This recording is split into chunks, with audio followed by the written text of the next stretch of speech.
Bueno, vamos a hablar del texto de Mao Zedong, Análisis de las clases de la sociedad china, texto de 1920. ¿Quiénes son nuestros enemigos y quiénes nuestros amigos? Esta es una cuestión de importancia primordial para la revolución. Si todas las anteriores luchas revolucionarias de China solo obtuvieron exiguos resultados, fue esencialmente porque los revolucionarios no supieron unirse con los auténticos amigos para atacar a los verdaderos enemigos. Un partido revolucionario es el guía de las masas, y no hay revolución que no fracase cuando ese partido las conduce por un camino erróneo. A fin de conquistar con seguridad la victoria en la revolución y no conducir a las masas por un camino erróneo, tenemos que cuidar por unirnos con nuestros auténticos amigos para atacar a nuestros verdaderos enemigos. Y para distinguir a los auténticos amigos de los verdaderos enemigos, tenemos que hacer un análisis general de la condición económica de las diversas clases de la sociedad china y de sus respectivas actitudes hacia la revolución. ¿Cuál es la situación de cada una de las clases de la sociedad china? La clase terrateniente y la burguesía compradora. En China, país semicolonial y económicamente atrasado, la clase terrateniente y la burguesía compradora son verdaderos apéndices de la burguesía internacional, y su existencia y desarrollo dependen del imperialismo. Estas clases representan las relaciones de producción más atrasadas y reaccionarias de China e impiden el desarrollo de las fuerzas productivas del país. Su existencia es absolutamente incompatible con los objetivos de la Revolución China, en particular la clase de los grandes terratenientes y la gran burguesía compradora se coloca siempre del lado del imperialismo y constituyen un grupo extremadamente contrarrevolucionario. Sus representantes políticos son los estatistas y el ala derecha del Kuomintang. Y hay dos notas, una de la burguesía compradora que nos dice: después de la invasión del imperialismo a China, los capitalistas extranjeros empleaban agentes chinos para llevar a cabo su agresión económica. A estos agentes se les llamaba compradores. La burguesía compradora integrada por estos elementos era mantenida por los capitalistas de los países imperialistas. Servía directamente a sus intereses y estaba unida por 1000 vínculos a las fuerzas feudales del país. Y la nota 2 de quiénes eran los estatistas dice que se refiere a un puñado de desvergonzados politicastros fascistas que en esa época organizaron la Liga de la Juventud Estatista de China, que luego cambió su nombre por el del Partido de la Juventud de China. Profesionales de la contrarrevolución, se dedicaban a combatir al Partido Comunista y a la Unión Soviética, y estaban subvencionados por los diversos grupos reaccionarios en el poder y por los imperialistas. También hay una nota a pie de página que nos explica el porqué de este texto. Nos dice que este artículo escrito por Mao Zedong fue hecho, para combatir dos tendencias existentes en el partido. La primera, representada por Chen Tuxiu, solo se interesaba en la cooperación con el Kuomintang y olvidaba al campesinado. Era oportunismo de derecha. La segunda, representada por Zhang Kuo-tao, solo prestaba atención al movimiento obrero e igualmente olvidaba al campesinado. Era oportunismo de izquierda. Ambas corrientes oportunistas sentían que las fuerzas de la revolución eran insuficientes, pero ninguna sabía dónde buscar refuerzos, dónde ganar aliados en gran número. El camarada Mao Zedong señaló que el campesinado era el aliado más leal y numeroso del proletariado chino, y resolvió así el problema de quién es el principal aliado en la revolución china. Además, señaló que la burguesía nacional era una clase vacilante y previó que con el ascenso de la revolución se produciría una división en ella y que su ala derecha se pasaría al lado del imperialismo. Esto fue confirmado por los acontecimientos de 1927.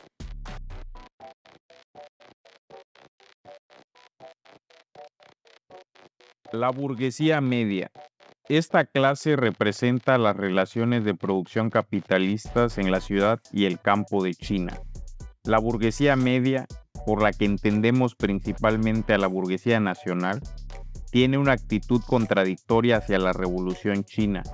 Siente la necesidad de la revolución y favorece el movimiento revolucionario contra el imperialismo y los caudillos militares cuando padece los golpes del capital extranjero y la opresión de los caudillos militares, pero desconfía de la revolución cuando siente que con la valiente e impetuosa participación del proletariado del país y el activo apoyo del proletariado internacional, la revolución amenaza su esperanza de alcanzar la condición de gran burguesía.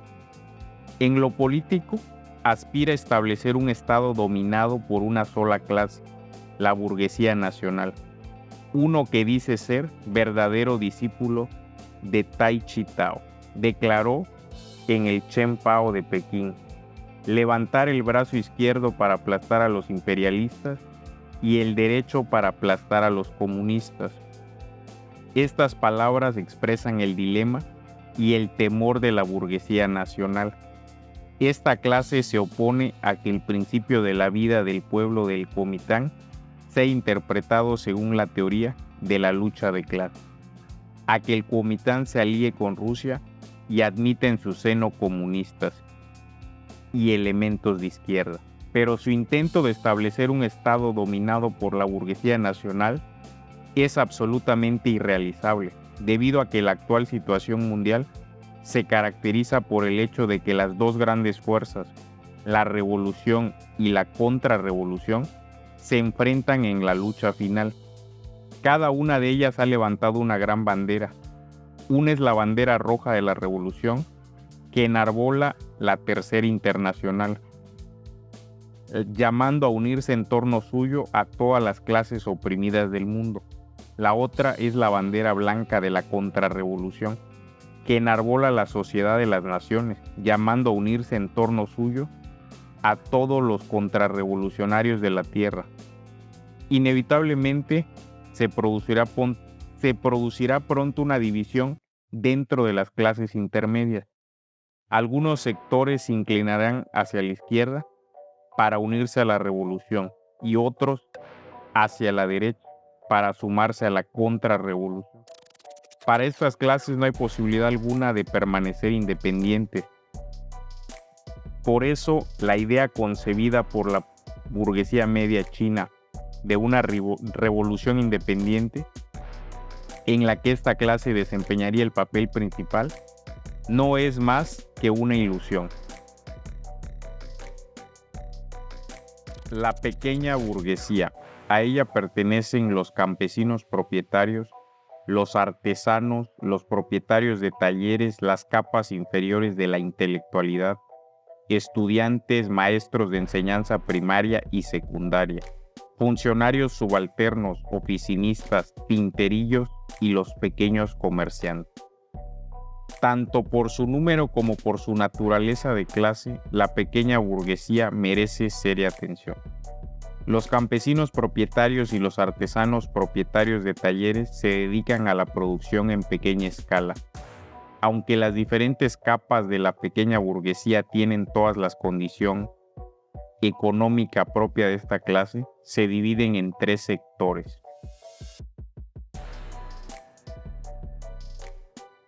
El primero comprende a los que disponen de algún excedente en dinero o en grano, es decir, aquellos que por su trabajo manual o intelectual reciben cada año ingresos superiores a sus gastos de manutención. Movidas por el vehemente deseo de enriquecerse, esas personas rinden devoto culto al mariscal Chao. Vamos a ver la nota, que el mariscal Chao es el dios de la riqueza según la leyenda popular china. Entonces vamos a regresarnos. Si bien no se hacen ilusiones de amasar grandes fortunas, anhelan invariablemente trepar a la posición de la burguesía media. Cuando ven el respetuoso trato que reciben los pequeños ricachos, la boca se les hace agua. Son gente de poco carácter, temen a las autoridades y sienten también cierto temor a la revolución.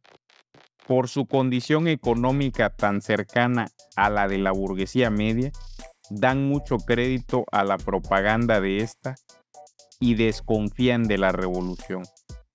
Este sector es una minoría dentro de la pequeña burguesía y constituye su ala derecha. El segundo sector está compuesto de los que en lo fundamental se mantienen con sus propios medios económicos. Son muy diferentes de los integrantes del primer sector. También desean enriquecerse, pero el mariscal Chao no se los permite jamás. Además, en los últimos años, víctimas de la opresión y explotación del imperialismo, de los caudillos militares, de los terratenientes feudales y de la gran burguesía compradora, han llegado a sentir que el mundo ya no es lo que era. Se dan cuenta de que trabajando como antes no pueden asegurar su subsistencia. Para ganarse la vida, tienen que prolongar su jornada de trabajo, levantándose más temprano y acostándose más tarde, y redoblar su cuidado en el trabajo. Se vuelven entonces un tanto insultantes y califican a los extranjeros de demonios extranjeros, a los caudillos militares de generales bandidos y a los déspotas locales y shenshi malvados de ricos desalmados. Aquí hay una nota, vamos a revisar.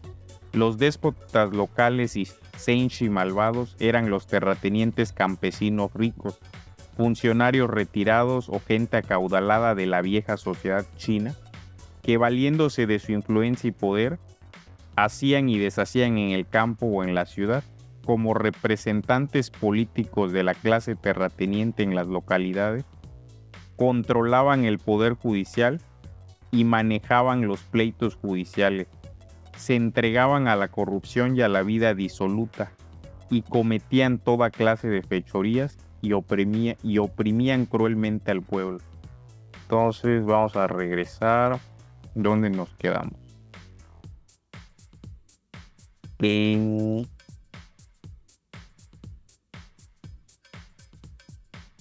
En cuanto al movimiento contra los imperialistas y los caudillos militares, solo dudan de su éxito porque los extranjeros y los caudillos militares les parecen muy poderosos. E indecisos de participar en él, prefieren mantenerse neutrales, pero de ninguna manera se oponen a la revolución. Este sector es muy numeroso y representa aproximadamente la mitad de la pequeña burguesía. El tercer sector comprende a aquellos cuyo nivel de vida va en descenso, muchos de ellos pertenecientes a familias que fueron acomodadas y están pasando gradualmente de una situación en que a duras penas logran mantenerse a una vida más y más precaria. Al hacer el balance de fin de año, exclaman aterrados: ¿cómo un nuevo déficit? Ya que han vivido días mejores y que su situación se agrava de año en año, sus deudas crecen y su existencia se hace cada vez más miserable. El solo pensar en su porvenir les da escalofríos. Esas gentes sufren intensa pena a causa del fuerte contraste que existe entre su vida pasada y la presente. Ocupan un lugar bastante importante en el movimiento revolucionario, pues constituyen una masa numerosa y representan el ala izquierda de la pequeña burguesía. En tiempos normales, estos tres sectores de la pequeña burguesía difieren en su actitud hacia la revolución. Pero en tiempos de guerra, es decir, cuando la revolución está en ascenso y se ve la aurora de la victoria, se unen a la revolución no solo el ala izquierda, sino también el sector intermedio de la pequeña burguesía, y hasta elementos de su ala derecha se ven obligados a seguir la corriente de la revolución. Arrastrados por la marea revolucionaria del proletariado y del ala izquierda de la pequeña burguesía, por la experiencia del movimiento del 30 de mayo de 1925 y del movimiento campesino en diversos lugares, podemos ver que esta afirmación es correcta. El semiproletariado. Lo que llamamos semiproletariado comprende 5 categorías. Primero, la aplastante mayoría de los campesinos semipropietarios. Segundo, los campesinos pobres. Tercero, los pequeños artesanos. Cuarto, los dependientes de comercio. Y quinto, los vendedores ambulantes. La aplastante mayoría de los campesinos semipropietarios y los campesinos pobres constituyen una inmensa parte de las masas rurales. El problema campesino es esencialmente su problema. Los semipropietarios, campesinos pobres y pequeños artesanos se dedican a la producción en una escala aún más pequeña que los campesinos propietarios y artesanos propietarios de talleres. Aunque tanto la aplastante mayoría de los campesinos semipropietarios como los campesinos pobres pertenecen al semiproletariado, todavía se les puede clasificar según su condición económica en 3 capas: superior, media e inferior. Los campesinos semipropietarios viven peor que los campesinos propietarios, porque cada año les falta aproximadamente la mitad del sustento necesario y tienen que compensar este déficit tomando en arriendo tierras ajenas, vendiendo parte de su fuerza de trabajo o haciendo pequeños negocios. Entre la primavera y el verano, cuando la cosecha pasada se ha agotado y los cultivos están aún en cierne, piden dinero prestado a intereses usurarios y compran grano a altos precios. Naturalmente llevan una existencia más difícil que los campesinos propietarios, quienes no necesitan recurrir a la ayuda de nadie. Pero viven mejor que los campesinos pobres, porque estos no poseen tierra y solo obtienen por su trabajo del año la mitad de la cosecha o aún menos. En cambio, los campesinos semipropietarios pueden quedarse con toda la cosecha de su propia tierra, aunque también obtienen solo la mitad o aún menos del producto de la tierra que toman en arriendo. Los campesinos semipropietarios son por lo tanto más revolucionarios que los campesinos propietarios, pero menos que los campesinos pobres. Estos últimos son arrendatarios, explotados por los terratenientes. Pueden dividirse a su vez en 2 capas según su condición económica. Una comprende a los que disponen de herramientas de labranza relativamente suficientes y de ciertos fondos. Estos campesinos pueden retener la mitad del producto de su trabajo del año. Para cubrir su déficit hacen cultivos marginales, cogen peces y camarones, crían aves y cerdos o venden parte de su fuerza de trabajo y logran así a duras penas ganarse la vida. En medio de dificultades y penurias se consuelan con la esperanza de mantenerse mal que bien hasta el nuevo año. Viven más penosamente que los campesinos semipropietarios, pero mejor que la otra capa de campesinos pobres.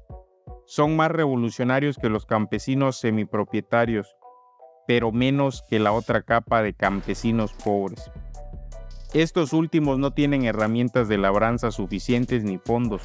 Disponen de escasa cantidad de abono y solo obtienen pobres cosechas, y por ser muy poco lo que les queda después de pagar el arriendo, tienen aún mayor necesidad de vender parte de su fuerza de trabajo. En tiempos de hambre y calamidades, mendigan en préstamo a sus parientes y amigos unos cuantos duo o shen de grano para mantenerse siquiera por 4 o 5 días. Sus deudas se amontonan como cargas sobre el lomo del buey. Constituyen un sector campesino que vive en extrema miseria y son muy sensibles a la propaganda revolucionaria.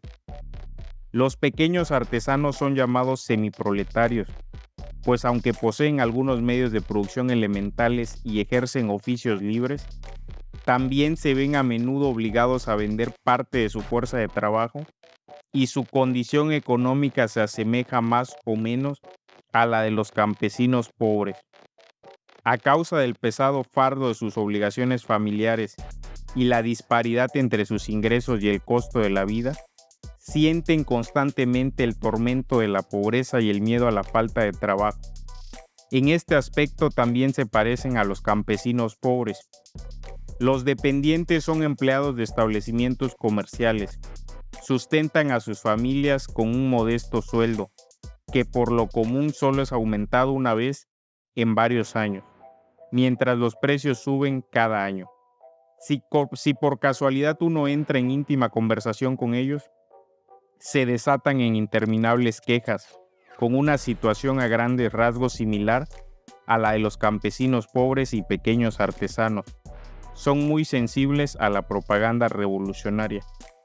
Los vendedores ambulantes, ya sean los que llevan su mercancía en balancín o los que instalan sus puestos en las calles, tienen un capital insignificante y sus exiguas ganancias no les alcanzan para el sustento ni el vestido. Se encuentran casi en la misma situación que los campesinos pobres, y al igual que estos necesitan una revolución que cambie el actual estado de cosas. El proletariado industrial moderno asciende a 2 millones. Tan reducida cifra se explica por el atraso económico de China. Estos 2 millones de obreros industriales están empleados principalmente en 5 sectores: ferrocarriles, minas, transporte marítimo, industria textil y astilleros. Y un gran número de ellos se hallan bajo el yugo del capital extranjero. Aunque débil numéricamente, el proletariado industrial representa las nuevas fuerzas productivas de China. Es la clase más progresista de la China moderna y se ha convertido en la fuerza dirigente del movimiento revolucionario. Para apreciar la importante posición del proletariado industrial en la Revolución China, basta con ver la fuerza que ha desplegado en las huelgas de los últimos 4 años, tales como la de los marineros, de las minas de carbón y la huelga de Xiamen, y también huelgas generales de Shanghái y Hong Kong. A raíz del incidente del 30 de mayo, la primera razón por la cual los obreros industriales ocupan esta posición es su concentración. Ningún otro sector de la población está tan concentrado como ellos. La segunda razón es su baja condición económica. Privados de medios de producción, no poseen más que sus manos ni tienen esperanza alguna de enriquecerse. Además, son víctimas del más despiadado trato por parte de los imperialistas, los caudillos militares y la burguesía. A todo esto se debe su gran capacidad de lucha. Los coolies de las ciudades constituyen también una fuerza que merece seria atención. Son en su mayoría trabajadores portuarios y conductores de rickshaw. Entre ellos se cuentan también los poseros y los barrenderos. Nada tienen salvo sus manos y su condición económica es similar a la del proletariado industrial, solo que se hallan menos concentrados y desempeñan un papel menos importante en la producción. La agricultura capitalista moderna está un poco desarrollada en China. Con el término proletariado rural designamos a los asalariados agrícolas, contratados por año, por mes o por día, desprovistos de tierra, de herramientas de labranza y de fondos. Solo pueden subsistir vendiendo su fuerza de trabajo. De todos los trabajadores, ellos tienen la más larga jornada de trabajo, reciben los más bajos salarios y el peor trato, y están sujetos a la mayor inseguridad de empleo. Por ser los que sufren mayores privaciones en el campo, ocupan en el movimiento campesino una posición tan importante como los campesinos pobres. Existe además un numeroso lumpenproletariado, compuesto de campesinos que han perdido su tierra y de obreros artesanos sin trabajo. Llevan una vida más precaria que ningún otro sector de la sociedad. Tienen en todo el país sus organizaciones secretas, que fueron en un principio organizaciones de ayuda mutua para la lucha económica y política, entre ellas la Sociedad Triade en las provincias de Fujian y Guangdong, la Sociedad de los Hermanos de las provincias de Hunan, Hubei, Guizhou y Sichuan, la Sociedad de la Gran Cimitarra en las provincias de Anhui, Honan y Shantung, la Sociedad por una Vida Racional en la provincia de Chile y las 3 provincias del Nordeste, y la Banda Verde en Shanghái y otros lugares. Uno de los problemas difíciles de China es cómo tratar a esta gente capaz de luchar con gran coraje, pero inclinada a las acciones destructoras. Puede transformarse en una fuerza revolucionaria si se la conduce de manera apropiada. De todo lo anterior se desprende que son nuestros enemigos todos aquellos que están confabulados con el imperialismo, los caudillos militares, los burócratas, la burguesía compradora, la clase de los grandes terratenientes y el sector reaccionario de la intelectualidad, subordinado a todos ellos. El proletariado industrial es la fuerza dirigente de nuestra revolución. Nuestros amigos más cercanos son todo el semiproletariado y toda la pequeña burguesía. En cuanto a la vacilante burguesía media, su ala derecha puede ser nuestro enemigo y su ala izquierda nuestro amigo. Pero debemos mantenernos constantemente en guardia y no permitirle que cree confusión en nuestro frente.